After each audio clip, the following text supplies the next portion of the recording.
Bonjour à tous, on se retrouve pour la suite de la formation.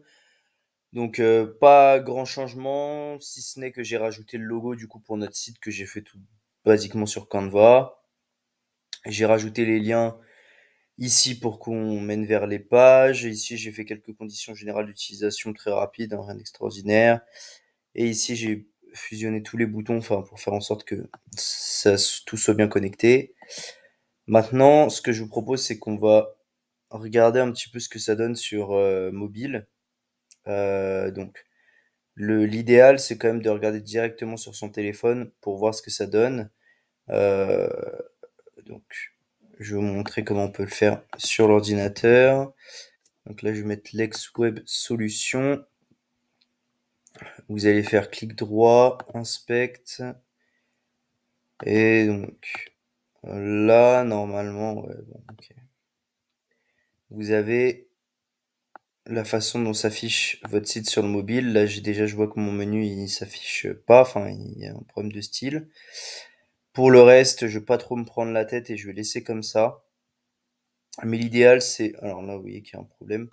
L'idéal, c'est vraiment de regarder page par page et voir s'il n'y a pas des gros problèmes. Donc là, si vous voulez modifier l'aspect mobile, eh ben, vous cliquez sur le téléphone qui est en haut. Et ici, ah oui, mais là, on a dit que c'était le formulaire. Oui, donc c'est directement le formulaire qu'il va falloir aller changer.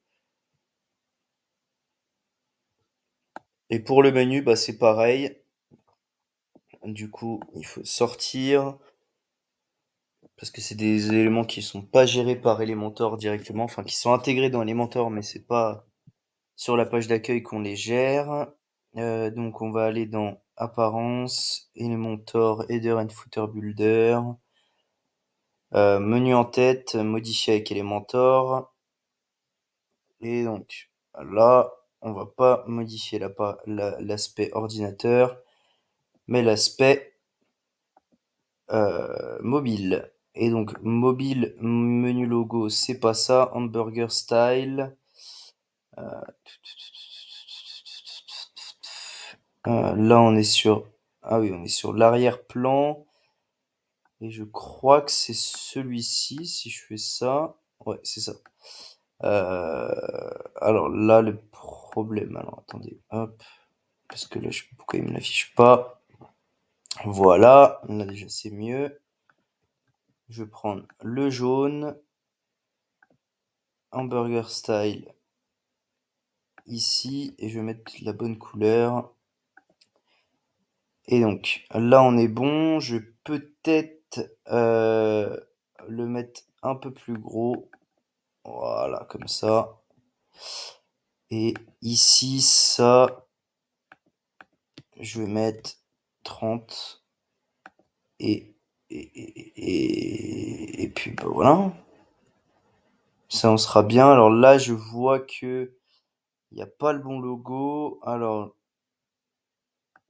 mobile, menu logo, à mon avis c'est dans le contenu. Voilà, et là, donc là ici, je vais venir chercher mon logo, de préférence. Alors non, là ça va pas le faire. Je vais mettre celui-ci. Alors, ouais, là, il va falloir changer quelques trucs. Faire en sorte qu'il soit un petit peu plus simplement. Normalement, si on enlève les tailles, ça le met par défaut, non? Ok. 0. D'accord. Il faut qu'il soit, oui, un petit peu plus grand quand même. Bon, vous vous amusez à modifier. Voilà, je vois que je peux pas faire plus. Voilà, et en gros, vous vous amusez à faire en sorte que votre logo y ressorte bien. Donc, moi, c'est bon. Hop, publier. Et donc, voilà, en gros, on a fait ça pour le responsive. Je vous montre également euh, comment mettre le favicon. Donc, en fait, si vous regardez bien, sur chaque site, on a une petite icône qui s'appelle le favicon.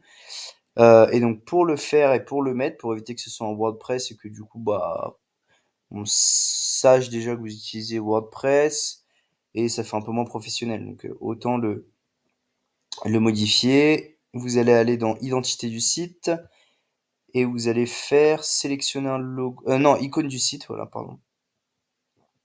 Icône du site et vous prenez votre logo. Donc là, en l'occurrence, moi, ça va être un peu tronqué. C'est pas bien grave, je vais laisser comme ça, mais du coup, voilà, si vous voulez quelque chose de, voilà, et du coup, ça s'affiche là.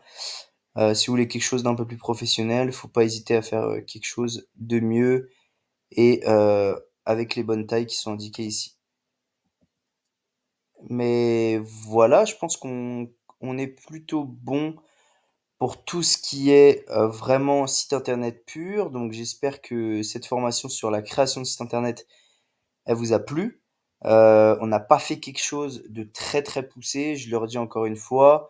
On est resté assez simple, mais je pense que ça peut vous suffire si vous voulez déjà lancer votre premier site pour votre agence, pour votre entreprise ou pour une passion personnelle. Et voilà, moi je vais continuer dans l'autre partie de la formation sur tout ce qui est SEO, analyse concurrentielle, etc. Donc pour lancer un business et faire en sorte qu'il rentre le plus rapidement possible. Mais voilà, en tout cas, j'ai fait beaucoup de plaisir à faire cette formation sur la création de site. Et bah, je vous dis à plus pour la formation complète sur le lancement d'un business.